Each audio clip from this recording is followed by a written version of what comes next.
Bonjour les amis, l'heure est grave. Je suis au sol en ce moment parce que je m'écroule sous le poids de toutes les séries que j'ai en cours. J'ai calculé ça hier soir et j'ai actuellement 46 séries en cours que je souhaite absolument continuer. Et si en plus on ajoute les séries que j'ai mises de côté avec l'intention de peut-être continuer un jour, eh bien ça monte à 65 et c'est trop.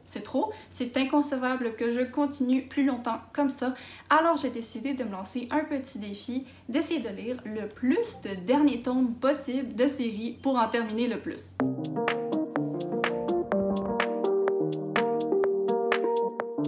Nous sommes actuellement le lundi 13 septembre et je vais me donner comme date limite le 1er octobre.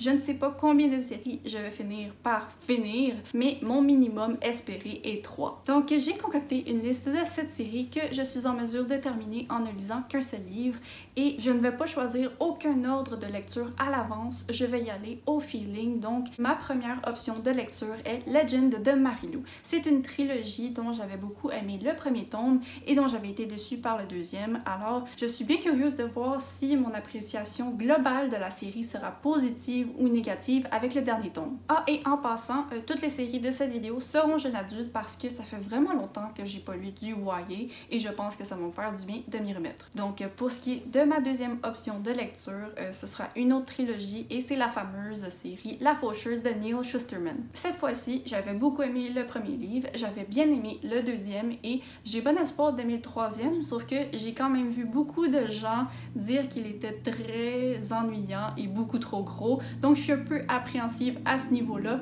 mais je suis quand même curieuse de voir comment la série va se conclure. Ensuite, j'ai également une duologie à terminer et donc j'aimerais lire le deuxième tome de The Book of Ivy de Amy Angel. C'est une œuvre qui m'avait beaucoup surprise parce que j'avais aucune attente à son propos lorsque j'ai lu le premier tome, puisque ça me semblait être le genre d'œuvre qui avait été publiée à l'époque où les librairies débordaient de dystopies qui avaient été écrites peut-être un peu trop rapidement. Mais finalement, ça avait été super bon, alors j'ai hâte de continuer. Bien sûr, on a aussi le dernier tome de la série Illuminée de Amy Kaufman et Jay Kristoff. Le premier tome, ça avait été une belle expérience. Le deuxième, j'avais vraiment adoré. Alors, mes attentes sont hautes pour le troisième. Ensuite, ah oui, ok.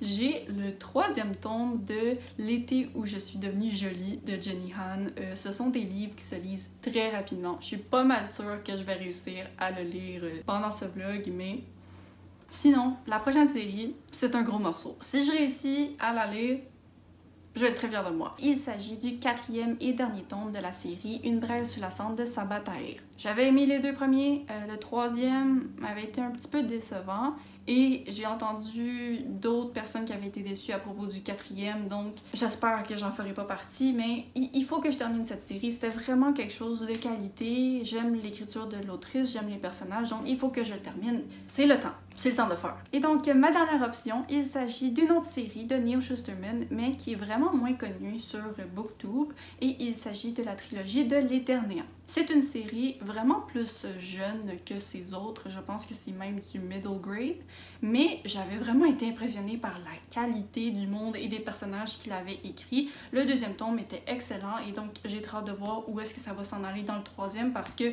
cet auteur ne fait que pousser et pousser les concepts en permanence. Donc voilà, ça résume les 7 séries que je vais potentiellement lire dans ce vlog. On se reverra quand j'aurai commencé la première série. Je sais pas encore c'est laquelle. Je pense que je vais peut-être faire un sondage Instagram. Oui, ok.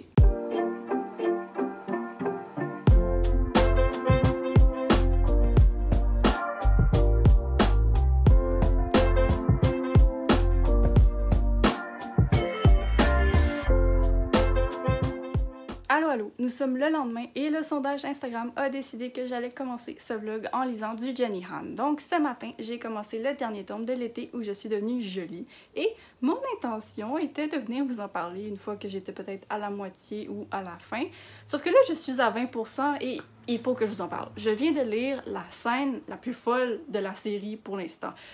Il y a un personnage masculin qui a trompé sa copine et celle-ci prend quelques jours de recul pour penser à tout ça et lorsqu'ils se reparlent enfin, elle lui demande comment elle peut avoir la certitude qu'il ne répétera jamais son erreur. Et donc la réponse tout à fait normale et pas inquiétante du garçon, c'est de la demander en mariage. Et la réponse tout à fait normale et pas du tout inquiétante de la fille, c'est de dire oui. Donc là, je sais pas où est-ce que ça va aller. Je suis très inquiète pour la fille parce qu'on s'entend que le gars en ce moment c'est un red flag ambulant. Et on dirait que ce dernier tome, c'est l'autrice qui essaie de rendre tous ses personnages comme des pires versions d'eux-mêmes et on va voir qu'est-ce qui va se passer. Je suis vraiment intriguée et ça se lit bien, alors on continue. Je viens de lire la pire finale de série de ma vie. J'espérais vraiment que le début catastrophique ne soit qu'un début, mais en fin de compte, c'était rien face à tout ce qui s'est passé ensuite. L'été où je suis... Ok, mais ça, toi? Donc, pour vous résumer, L'été où je suis devenue jolie, c'est une série qui parle d'une jeune fille qui va passer tous ses étés dans une maison au bord de la plage avec deux garçons avec qui elle tissera des liens très forts. Leurs liens vont être constamment chamboulés par les sentiments amoureux qu'ils vont développer. Cette série, c'est un triangle amoureux sur pattes, mais même si j'aime pas trop les triangles amoureux, j'avais quand même trouvé que les 2 premiers tomes avaient été des lectures sympathiques et légères. C'était les titres que je recommandais pour des petites lectures d'été légères pendant lesquelles on se prend pas du tout la tête. Sauf que là, avec ce dernier tome, j'ai l'impression qu'on m'a pris la tête et qu'on me l'a continuellement fracassé avec une casserole. Ce livre m'a tellement fait perdre d'appréciation et de respect pour 2 des 3 personnages principaux. J'ai trouvé que leurs actions étaient soit hideuses, soit c'était les pires décisions au monde. Sincèrement, je termine cette série en souhaitant ne jamais avoir lu sa conclusion parce qu'elle sera à jamais tachée dans mon esprit et là maintenant c'est impossible que je puisse recommander aucun de ces tomes en sachant que c'est comme ça que ça se conclut. Non seulement les personnages étaient ridiculement désagréables, mais tout le récit a été concentré sur la planification du mariage qui était la pire idée au monde. Et là, quand finalement, il y a une résolution, eh bien, ça se fait en 1 page. Sérieusement, c'est pas une exagération, là. L'autrice nous offre 1 page pour comprendre comment ça se résout et ensuite c'est quoi le futur de ces personnages qu'elle a bâti pendant sa trilogie entière. Sérieusement, j'aurais jamais pu imaginer que ce dernier tome allait être une déception aussi prononcée. J'ai donc donné 1 étoile à ce dernier tome. C'est une note que je donne extrêmement rarement, mais là franchement, c'était mérité. Bref, je m'en vais de ce pas cuisiner une nouvelle recette. C'est pour ça que je suis dans ma cuisine. Je vais vous la montrer. Et sinon, depuis que j'ai terminé L'été où je suis jolie, j'ai commencé le dernier tome de la trilogie Legend de Marilou. Et pour l'instant, c'est positif. Donc là, je suis soulagée parce que avec la trilogie de Jenny Han, j'avais peur que ce vlog soit juste un marathon de déception. Bref, on croise les doigts pour que ça continue à être positif.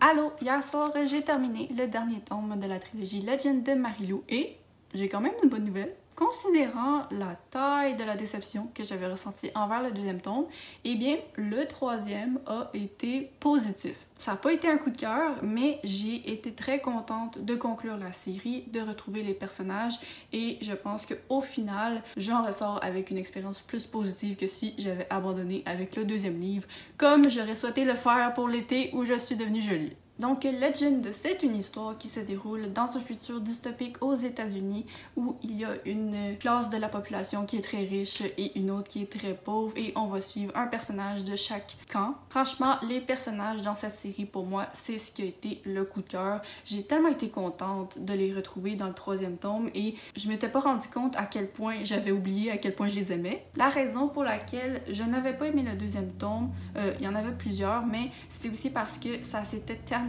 avec une révélation qui ne m'intéressait pas du tout dans sa direction, sauf que heureusement dans le 3e tome, ça a quand même été rapidement adressé, donc j'ai pas eu à traîner ce poids pendant tout le long. Cependant, j'ai quand même trouvé qu'il y avait des soucis au niveau du rythme dans la conclusion de la trilogie.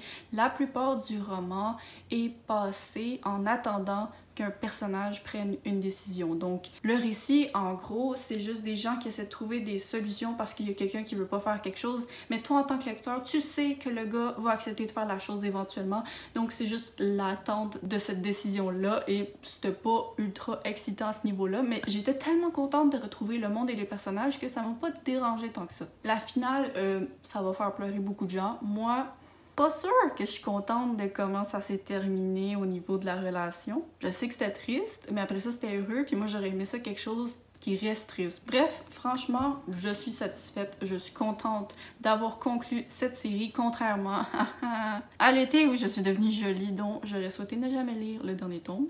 Et donc, je pense que c'est une série que je recommande globalement. Je sais que les problèmes que j'ai eus ne seront pas nécessairement des problèmes que tout le monde aura, puisque surtout pour le deuxième tome, c'était des préférences personnelles de récit. Bref, j'invite tout le monde qui est intéressé à découvrir cette série. J'ai donné 3 étoiles au dernier tome et même si c'est pas la note la plus positive, ben face à ce que je viens de vivre juste avant, je suis très contente de cette note. Bref, pour ce qui est de ma prochaine lecture, je pense que je vais y aller avec le 3e tome de La Faucheuse de Neal Shusterman, qui va me prendre un bon moment à lire parce qu'il est très épais, mais je suis très intriguée de voir qu'est-ce qu'il me réserve.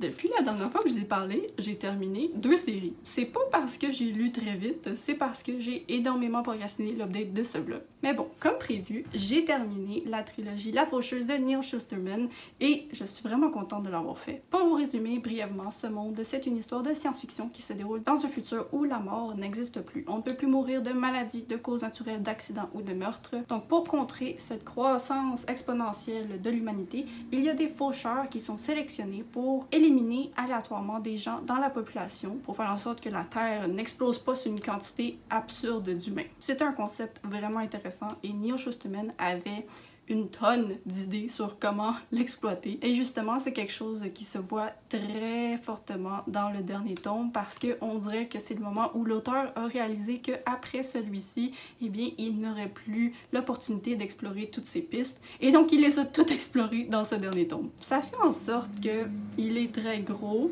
il est un peu lent et il y a peut-être seulement 10% du roman, et en étant généreuse, qui sont dédiés aux personnages principaux de la série. Mais malgré tout, ça a quand même été une finale très positive à mes yeux. Dès que j'ai commencé à lire le dernier tome, je me suis tout de suite souvenue d'à quel point j'aime l'écriture et les idées de Neal Shusterman. Même si, comme je l'ai dit, le rythme était lent, on explorait plein de directions différentes, alors que ce qu'on veut vraiment savoir, c'est qu'est-ce qui arrive aux personnages principaux. Mais malgré tout, j'étais quand même passionnée dans ma lecture. Je trouve juste ça dommage que cette trilogie en soit une, justement, parce que il y a eu tellement d'idées exploitées dans le dernier qui auraient très bien pu connaître plus de développement dans de futurs tomes, que je me suis dit pourquoi cette série, c'est pas genre une série de 6 livres. Parce que vraiment, il y avait du contenu pour en faire au moins 6 à mon avis. Et ça aurait peut-être pu permettre aux 2 personnages principaux de ne pas juste prendre une place très secondaire dans ce dernier tome. Mais malgré tout, c'est ça, je suis vraiment satisfaite. Je suis très contente. C'est une lecture que j'aurais poussée depuis vraiment longtemps. Et là, ça a juste vraiment ranimé mon amour pour cet auteur et j'ai très hâte à ses futures séries. J'ai donné 3,75 étoiles au dernier tome. C'est vraiment une trilogie que je recommande à tous ceux qui sont intéressés par son résumé parce que même s'il y a des petits défauts au niveau du rythme et que c'est peut-être pas une lecture aussi excitante que ce qu'on recherche, eh bien, je trouve que c'est vraiment une lecture marquante pour ses concepts et ses idées complètement fous. Bref, hey, une bonne nouvelle, très contente de l'avoir lu, très contente de ne pas avoir été déçue. Et donc, pour ce qui est de la deuxième série que j'ai terminée, eh bien, c'est une inconnue dans ce vlog parce qu'elle ne faisait pas partie de la liste des 7 séries que j'avais prévues au début, mais j'ai décidé de l'ajouter parce que je me suis souvenue en cours de route qu'elle existait, qu'il s'agissait d'une duologie et donc je pouvais la terminer en ne lisant qu'un seul livre et c'était une lecture vraiment rapide que j'ai pu faire en genre 3 heures. Bref, j'ai conclu la série The Final Six de Alexandra Monir, qui est une science-fiction encore une fois, mais cette fois-ci qui parle d'une version de l'humanité qui se rapproche de la nôtre où la Terre commence à vraiment être en mauvais état et donc les agences spatiales organisent une sorte de concours pour envoyer 6